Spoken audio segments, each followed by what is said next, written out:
Hi friends, welcome to back my new blog. তো দেখো আমরা রেডি হয়ে নিয়েছি। আমার মেয়ে এই ড্রেসটা পরেছে। এটা ওকে ওর ঠাম্মি গত বছর পুজোতে দিয়েছিল। তো কালারটা খুবই সুন্দর এবং খুব মিষ্টি। তো ও রেডি হয়ে নিয়েছে, এদিকে আমিও কিন্তু রেডি হয়ে নিয়েছি। তো আমরা অ্যাকচুয়ালি যাচ্ছিলাম আমার মাসি শাশুড়ির বাড়ি। এখানে এলে মোটামুটি তার বাড়ি আমার যাওয়াই হয়ে থাকে। তো চলো আমরা রেডি হয়ে নিয়েছি, এবার বেরোনো যাক। বিকেল বিকেল যাচ্ছিলাম, আসলে বিকেল দিক হলেই তো বৃষ্টি আজকাল এই দিকটাতে হচ্ছিল, কিন্তু যখন গেছিলাম তখন বৃষ্টিটা হয়নি, ওয়েদারটা খুবই সুন্দর ছিল। তো আমার শাশুড়ি মা বললেন সেদিনকে ছিল বাসন্তী পুজোর নবমী। তো শাশুড়ি মা বললেন চল রাস্তায় যেতে যেতে তোকে ঠাকুর দেখিয়ে দেবো। আমিও ভাবলাম ঠিক আছে চলো, এমনিতে তো আসা হয় না, আর সত্যি কথা বলতে বাসন্তী পুজোয় ঠাকুর দেখতে সেজেগুজে বেরোবো সেটাও সম্ভব হয়ে ওঠে না। তো এই টোটোতে যেতে যেতেই আমরা কিন্তু ঠাকুর দেখেছিলাম। আর যেতে যেতে গোটা রাস্তাটা প্রায় তোমার অরেঞ্জ কালার হয়ে গিয়েছিলোই তোমরা বলতে পারো।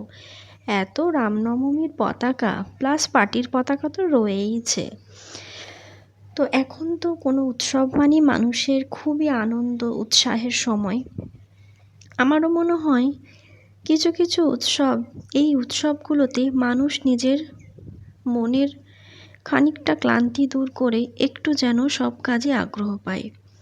তাই জন্যে মানুষ প্রত্যেকটা উৎসবে নিজেদেরকে যেমন করে হয় পার্টিসিপেট করানোর চেষ্টা করে, যাতে দীর্ঘদিনের যে ক্লান্তি সেগুলো যেন একটু কেটে ওঠে। তো দেখলে প্যান্ডেলের কি সুন্দর লাইটিং, তার সাথে কিন্তু আমার মেয়ের জামাটাও খুব সুন্দর লাগছিল, লাইটে চকচক করছিল, তাই না? তো এই দেখো প্যান্ডেলটা কি সুন্দর করেছিল। ওই দেখো আমার শাশুড়ি মা আমার মেয়ে যাচ্ছিল।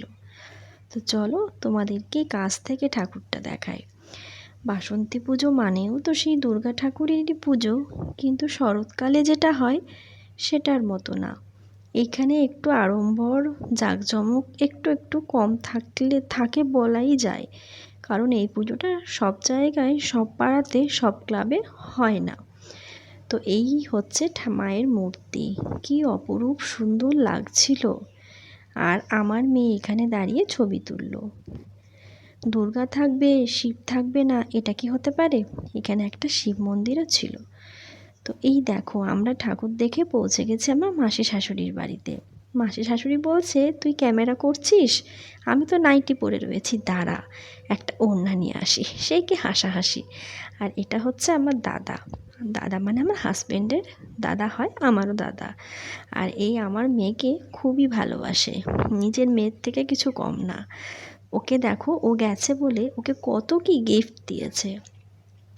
আমার মেয়ে তো বরাবরই গিফট পেতে খুবই পছন্দ করে। তো ওকে এই পেনের সেট এটা ওটা অনেক কিছু দিয়েছিল, ও তো খুব খুশি। আমি এখানে বসে বসে ভিডিও করছিলাম যাতে তোমাদের সাথে সবটা শেয়ার করতে পারি। আর আমার মেয়ে আইসক্রিম খেতে বাসে বলে ওর জেঠু কিন্তু ওর জন্য আইসক্রিম এনে রেখেছিল। আমরা সবাই একসাথে বসে একটুক্ষণ আড্ডা দিলাম, আইসক্রিম খেলাম। সত্যি এই সকল মানুষগুলো আছে বলেই মনে হয় আমাদের মনটা কোথাও গিয়ে খুব শান্তি পায়, এবং আমি বরাবরই সকলের সাথে একসাথে হেসে খেলে থাকতে খুবই পছন্দ করি। তাই এগুলো আমার কাছে একটা স্মৃতি হয়ে থেকে যাবে চিরজীবন, কারণ আমার মেয়েকে ওরা প্রচণ্ড ভালোবাসে। আর আমি তোমাদের সাথে যে বিরিয়ানিটা শেয়ার করেছিলাম সেটা কিন্তু আমি একটু তাদের জন্যও নিয়ে গেছিলাম। আমার নিজের হাতে রান্না করে অন্যকে খাওয়াতে খুবই ভালো লাগে। আর শুধু আমি করে খাওয়াই এটা বললে ভুল হবে, ওরাও কিন্তু আমাকে যথেষ্ট ভালোবাসে, যা করে তাই দিয়ে যায়। তো চলো তোমাদের এই ভিডিওটা কেমন লাগলো আমাকে কিন্তু অবশ্যই কমেন্ট করে জানিও। সবাই ভালো থেকো, একসাথে থেকো।